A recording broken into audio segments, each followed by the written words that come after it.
Hi hello welcome back to my channel. ಇವತ್ತಿನ recipe ಬಂದು ಗೆಣಸಿನಕಾಯಲು. ಗೆಣಸನ್ನು ಬೇಯಕ್ಕೆ ಹಾಕೋಬೇಕು. ಮೊದಲಿಗೆ ಈ ಗೆಣಸು ಬೇಯಕ್ಕೆ ಹಾಕೋಕ್ಕೂ ಮುಂಚೆ ಚೆನ್ನಾಗಿ ವಾಶ್ ಮಾಡ್ಕೊಂಡು ಬರೋಣ, ಯಾಕಂದರೆ ಅದ್ರಲ್ಲಿ ತುಂಬಾ ಮಣ್ಣಿರುತ್ತೆ. ನೀಟಾಗಿ ವಾಶ್ ಮಾಡ್ಕೊಬಿಟ್ಟು ಬಂದು ಆಮೇಲೆ ಗೆಣಸು ಮೊದಲಿಗೆ ನಾನೆಲ್ಲ ಒಂದು ಬೇಸನ್ಗೆ ಹಾಕೋಬಿಟ್ಟು ಅದಕ್ಕೆ ನೀರನ್ನ ಹಾಕ್ಬಿಟ್ಟು ಚೆನ್ನಾಗಿ ಉಜ್ಜಿ ಕೈಯಲ್ಲಿ ತೊಳಿತಾ ಇದ್ದೀನಿ. ಗೆಣಸನ್ನ ನೋಡಿ ಈಗ ನೀಟಾಗಿ ವಾಶ್ ಮಾಡ್ಕೊಂಡು ಬಂದಿದ್ದೀನಿ. ಇವಾಗ ಒಂದು 5 ಲೀಟ್ರ್ ಕುಕ್ಕರಿಗೆ ನಾನು ಈಗ ಗೆಣಸನ್ನ ಹಾಕ್ಕೊಳ್ತಾ ಇದ್ದೀನಿ. ನಾನು ಕುಕ್ಕರಲ್ಲೇ ಬೇಯಿಸ್ತಾ ಇದ್ದೀನಿ, ಹಾಗಾಗಿ ಕುಕ್ಕರಿಗೆ ಹಾಕ್ಕೊಂಡಿದ್ದೀನಿ. ಗೆಣಸು ಮುಳುಗೋಷ್ಟು ನೀರನ್ನ ಆ್ಯಡ್ ಮಾಡಿಕೊಂಡ್ರೆ ಸಾಕಾಗುತ್ತೆ. ಅದ್ರ ಜೊತೆಗೆ ಈಗ ರುಚಿಗೆ ತಕ್ಕಷ್ಟು ಉಪ್ಪನ್ನ ಹಾಕ್ಬಿಟ್ಟು ಕುಕ್ಕರ್ ವಿಸಲ್ನ ಹಾಕ್ಬಿಟ್ಟು ಮುಚ್ಚಳನ ಮುಚ್ಚಿ ಇಡ್ತಾ ಇದ್ದೀನಿ. ನಾನಿಲ್ಲಿ ಎರಡು ವಿಸಲ್ ಹೊಡಿಸ್ತಾ ಇದ್ದೀನಿ, ಅಷ್ಟೇ ಸಾಕಾಗುತ್ತೆ. 2 ವಿಸಲ್ ಕೂಗಿದ್ರೆ ಗೆಣಸು ಚೆನ್ನಾಗಿ ಕೂಡ ಬೇಯುತ್ತೆ. ನಾನಿಲ್ಲಿ ಮೊದಲಿಗೆ ಗ್ಯಾಸ್ನ ಕಚ್ಕೊಬಿಟ್ಟು ಅದಾದಮೇಲೆ ಕುಕ್ಕರ್ನ ಇಟ್ಟು ಐ ಫ್ಲೇಮಲ್ಲಿ 1ರಿಂದ 2 ವಿಸಲ್ ಸಾಕಾಗುತ್ತೆ. 1ರಿಂದ 2 ವಿಸಲ್ನ ನಾನಿಲ್ಲಿ 2 ವಿಸಲ್ನ ಕೂಗಿಸ್ತಾ ಇದ್ದೀನಿ. ಇಲ್ಲಿ ನಾವು ಕುಕ್ಕರ್ ತನಕ ಕಾಯಲ್ನ ಮಾಡ್ಕೊಳ್ಳೋಣ. ಒಂದು ಜಾರಿಗೆ ಒಂದು ಸಣ್ಣದು ಏಲಕ್ಕಿನ ಸಿಪ್ಪೆ ತೆಗೆದುಬಿಟ್ಟು ಹಾಕೋತಾ ಇದ್ದೀನಿ.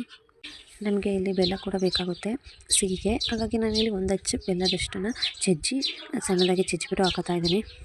ಕಾಯಿನ ನಾನಿಲ್ಲಿ ತುರ್ಕೊಂಡಿದ್ದೀನಿ. ಕಾಯಿ ತುರಿದ್ರೆ ಬೇಗನೆ ನುಣ್ಣಗಾಗುತ್ತೆ ಅಂತ ಹೇಳ್ಬಿಟ್ಟು ತುರಿದಿರೋ ಕಾಯಿನ ನಾನಿಲ್ಲಿ ಆ್ಯಡ್ ಮಾಡ್ಕೊತಾ ಇದ್ದೀನಿ.